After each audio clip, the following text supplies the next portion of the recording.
Right, so how do we fix the system? We've seen, we've seen the housing impacts, we've seen the environmental impacts, we've seen all the other, negative consequences of allowing private banks to create money in this way. Okay. So to figure out how we fix it, we need to go back to these three questions that we had at the beginning of the day. Firstly, who should create money? How much money should they create? And how should they use that money that they're creating? So at the beginning of the day, we said that we had this conflict of interest when you have, if you were to allow Gordon Brown to just create money out of nothing.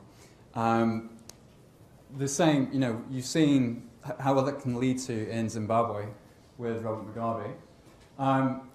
But we also have this conflict of interest in the current system where we allow the private banks to create money because the incentives that we have at the bottom are driving people always to lend over, and lending is creating money. So systemically they're biased towards always inflating the money supply and creating far too much money, more money than the economy actually ever needs. And this is the track record of the banks. Since they really got control over the money supply in 1970, and this is just completely out of control, and it's ended in the crisis that we've seen over the last few years, and which is still ongoing. Okay, so we know from history, from track record, the system's tried and tested, and every time it's been tried, it's failed. So we know that we can't allow the banks to control the money supply. But what about if we were to allow these guys to control it? We can't allow these guys to create money. They just have too much of a conflict of interest. So that doesn't leave us with much options. We can't trust profit-seeking bankers, and we can't trust vote-seeking politicians. What we need to do, and this is critically important, is that we separate the decision over how much money needs to be put in the economy and what that money will be used for. So when you go to a mechanic to have him look at your car, he'll tell you how much oil you need to put into the car, but he's not going to tell you where you can drive. Deciding how much money the economy needs is generally, it's quite a mechanical, technical, statistical process. You figure out where we are at the moment, look at a lot of statistics. If it needs more money pumping in, then you can put some more in. But as soon as you combine these two decisions, you have a massive conflict of interest. So you've got to have a complete separation. You've got to make sure that the people who are deciding how much money to create don't actually benefit directly from creating that money. Okay, so the best option that we have found after weighing up all the different pros and cons of all these different options is that you allow an independent body, separate from political influence, separate from the influence of lobbyists. And what we believe is that the Monetary Policy Committee is probably not perfect, but one of the best options that there are within the current framework. So these guys would stop manipulating interest rates in the way that they do at the moment, and instead there will be no political influence from government. That means that George Osborne can't ring up and say, look, guys, we've got an election in a year, and I could really do with some help. We don't want any of that sort of political manipulation of the economy. They need to be accountable to Parliament, so accountable to the broad body of MPs, but not the ones that are actually trying to win the next election. And you need complete transparency over these decisions, just as you have transparency over how interest rate decisions are made, and they have to announce their reasons for voting the way they did. You would have that with regards to the money supply as well. Okay. And for the first time in history, you'd have control over money out in the open. It wouldn't belong to the king, it wouldn't belong to vote-seeking politicians, and it wouldn't belong to profit-seeking bankers. How much money should they create? Well, this is the situation where we are at the moment. There is more debt than there is money. So if we actually took all the money that we have and use it to pay off all the debt that we have, then this is what we'd be left with. A lot of debt to the banks, about 300 billion, and we'd have absolutely no money to keep the economy running. So there is a need for the government to put new money into the economy so that we can pay down these debts. Okay, there's another fundamental point as well, which is that creating money doesn't create any new resources. It doesn't bring any more oil out of the ground than is already there. It's not going to give us any more coal than already exists. So all it can do is divert resources from where they're currently being used to where this new money is coming into the system. If anything, it usually distorts the economy. The only real exception to this is that if you have a situation where you have a lot of unused resources and there's just not enough money flowing in the economy, then if you put in some new money into the economy, then that can stimulate well, economic activity, basically. And that's the situation we're in now. We have, we have 2.5 million people sat at home doing absolutely nothing because the economy has ground to a halt. And that's because there isn't enough money circulating. So we do need to put some money in to get this system going again. And that money needs to come in and be spent by real people. We'll talk more about that in a minute. So if we can put that money into the economy in such a way that it gets down to the high street rather than the financial sector, then it might actually start to stimulate it. We might get jobs, we'll lower unemployment, and we'll actually, the economy will improve. So basically, the principles are you create money when inflation is low and steady. Low and steady, generally in economist terms, they usually mean 2%.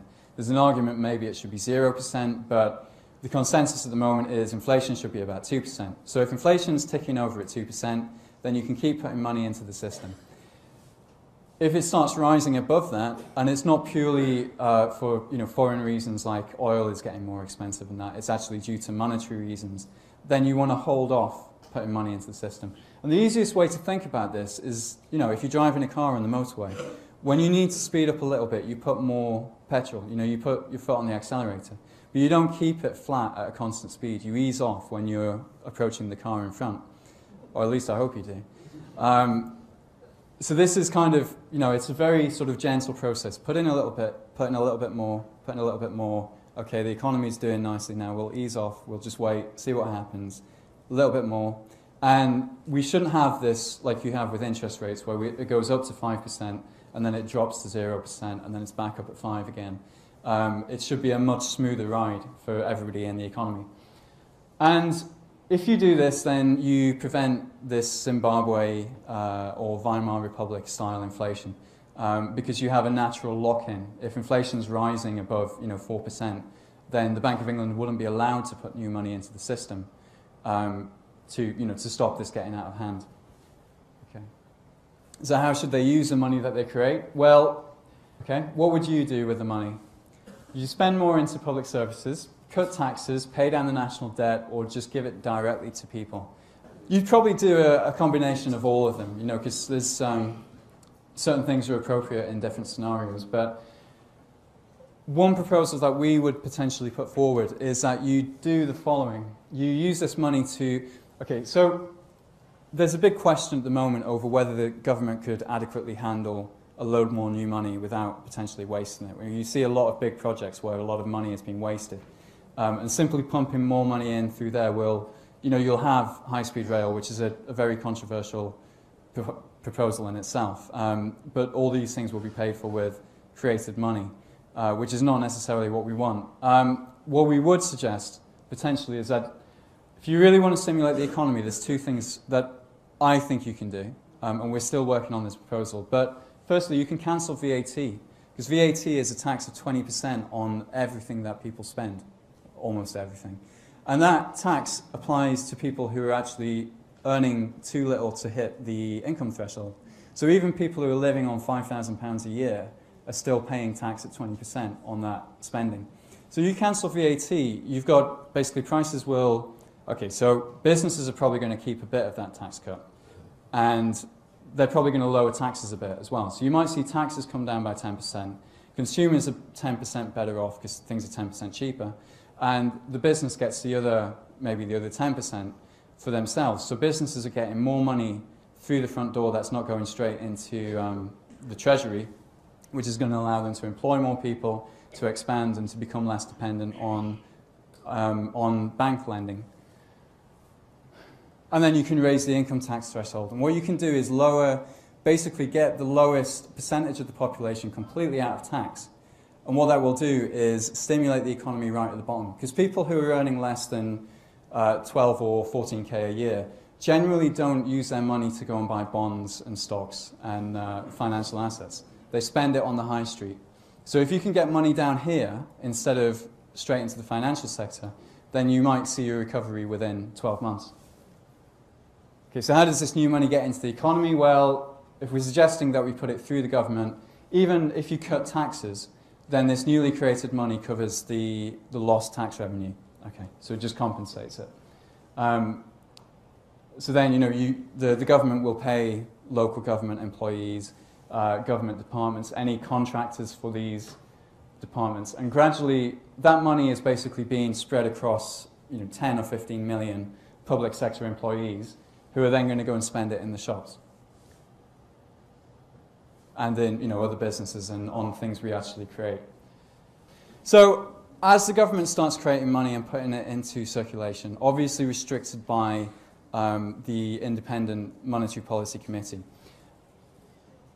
this money is going to go, you know, it's going to spread through the country, it's going to get down to the bottom, it's going to be on the high street, it's going to allow people to actually pay down their debts. And when you do that, you'll suddenly find that you have an economic recovery. And we don't need more lending because we don't need more debt. The crisis was caused by too much debt. What we need is more money to pay off the debts.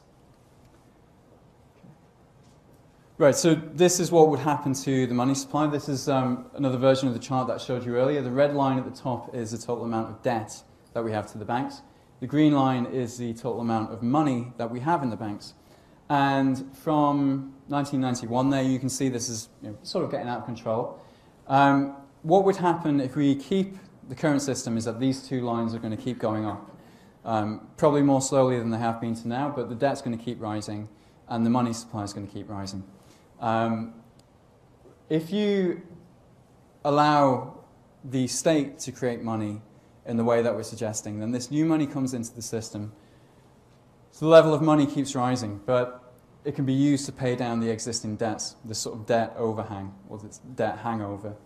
And it's the only way, pretty much, that you're going to be able to reduce the total burden of debt. So maybe by doing that, by getting money down to the high street, because okay, when it comes to lending to businesses, don't forget that not all business investment has to come from the banks. If a business is doing well, then every year it should be saving a bit of what it's receiving, investing that to grow. So the reason that we're completely, you know, that businesses are completely dependent on bank lending doesn't mean that we need to get the banks to lend more. It means that there needs to be more money in the economy so that businesses are less dependent on bank lending. So maybe if we're getting money into the bottom of the economy in the way that we're suggesting, then you can do this and get rid of a load of this unproductive, socially harmful speculation which is going on at the moment. So the ideas that we're talking about, fixing this system, is it radical? No, it's not radical. And it goes to the roots. It's radical.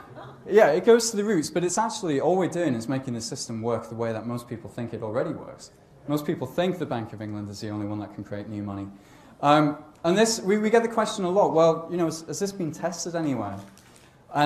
Or is the current system that you're proposing in use anywhere? And I have to say, no, it's not in use anywhere at the moment. Most countries are using the same system that we're using right now. And most countries are also basically collapsing under the weight of the debt that they have right now. I'll come back to questions at the end. But it was actually tried. This was tried 160 years ago in a small island nation. And basically what happened at the time was banks had, at that point, they were able to create paper money. And they created paper money because people believed it was a receipt for the cash that they had in the bank. Over time, people started to use the paper money instead of the metal coins that they had in the bank. And then they forgot that the paper money wasn't actually money in the first place. So once the banks realized that they could create money, they started printing more and more of it, making more and more loans. That pushed up the prices of property and other assets. And it basically caused a bubble that went, you know, popped and ruined the economy. So this was back in the 1840s, and the country in question is called the UK, well, the island in question. And it was a Conservative Prime Minister who passed the legislation to stop this, to take the power to create money away from the banks. So this was in 1844, the Bank Charter Act. But there was a major loophole in this, which I think might be highlighted, which is, if you look closely, it says, an act to regulate the issue of banknotes. Obviously, at that time, they didn't foresee that banknotes would be superseded by checkbooks, and then by Visa and MasterCard, and then by internet banking. So the law currently stops banks from creating their own paper money, but it doesn't stop them from creating electronic money. And in fact, we haven't updated this law for the last nearly 70 years. Now, ever since then, whenever the Bank of England creates paper money, they get the profit from doing it. So they print a £10 note, it costs them a few pence to print it, and then they sell it to the banks for £10 at the face value. And that difference between what it costs to print and what they can actually sell it for is something called seigniorage. Slightly different if you are good at French accents. But it's been a significant profit in recent years. 2007, 1.65 billion. This is money going into the Treasury, and it's taxes that we don't need to pay because it's a different income source for the government.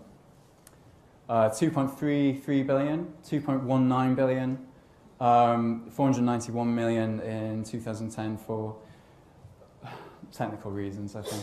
But basically, this is substantial. I mean, this is 120,000 nurses in 2009. I'm not sure why, but everything is measured in nurses.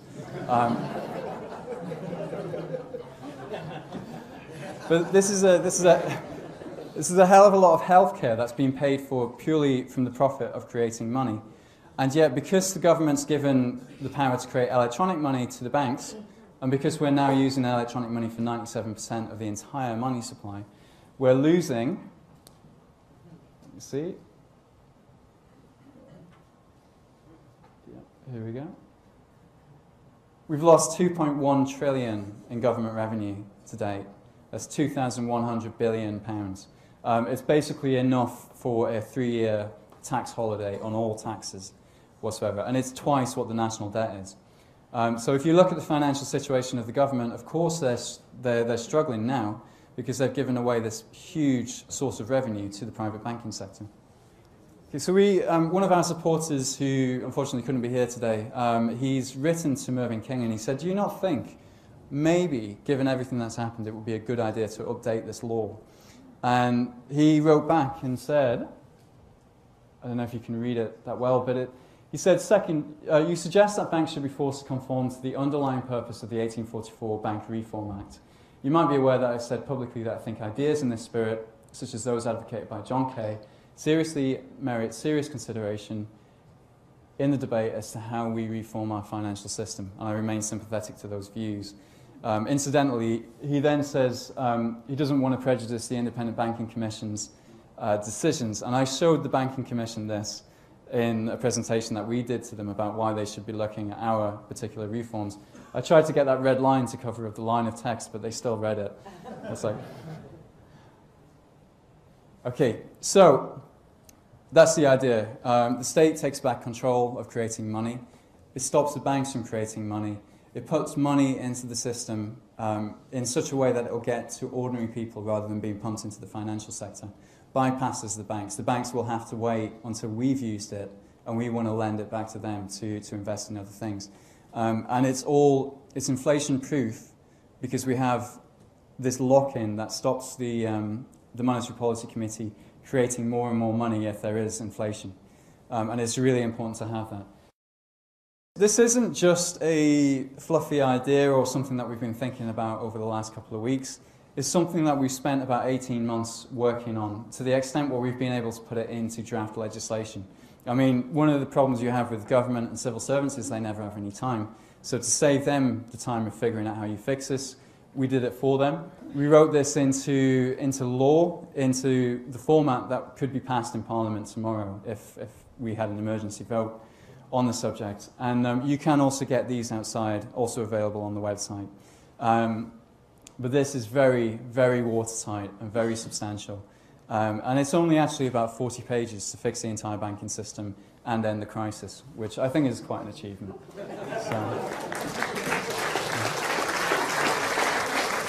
You need to get banks to ask our permission before they can lend our money. Right now, you put your money into the bank, it becomes their property, and they can do whatever they want with it.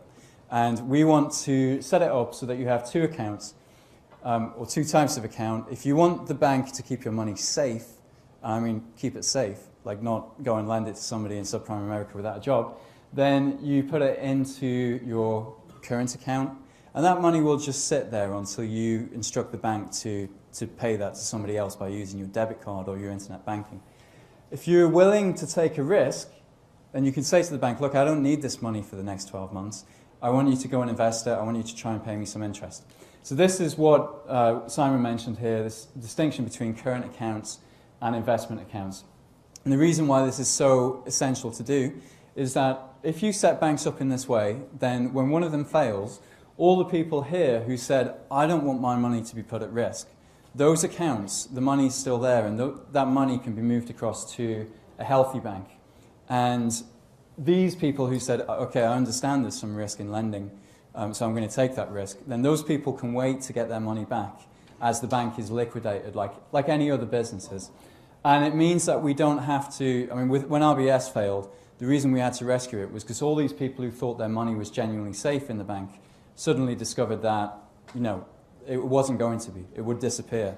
And that's why we had to bail out these toxic corporations that really should have been allowed to fail. Okay.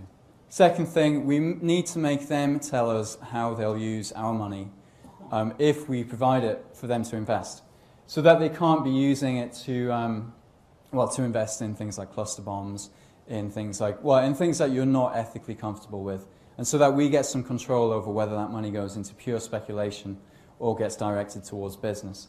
If you want to find out more about that, there's a longer video on this particular subject on the DVD and on the website. So just very quickly, the benefits. I mean, I think you've seen the harm that this system is causing across the space of today. The benefits, we would have no more bailouts with a system like this, which is integral to the reforms that we're proposing. We'd have no more subsidies. Banks would actually have to stand on their own 2 feet as capitalist businesses, just as your local corner shop has to survive without government subsidies and bailouts. There'd be less poverty because instead of putting new money into the financial sector, it would get down to the ground, onto the high street, where it would actually create jobs and stimulate businesses. Therefore, there'd be more jobs, less unemployment. The debt will be falling. This is the only reform that you can do that will make a significant impact on the current levels of debt. There'll be less inequality because you don't have this systemic redistribution every single year of interest from the majority of people who are in debt to the small minority of people who are actually in a good position. We get control over our money. You wouldn't have pacifists funding bombs. You wouldn't have environmentalists funding Canadian tar sands.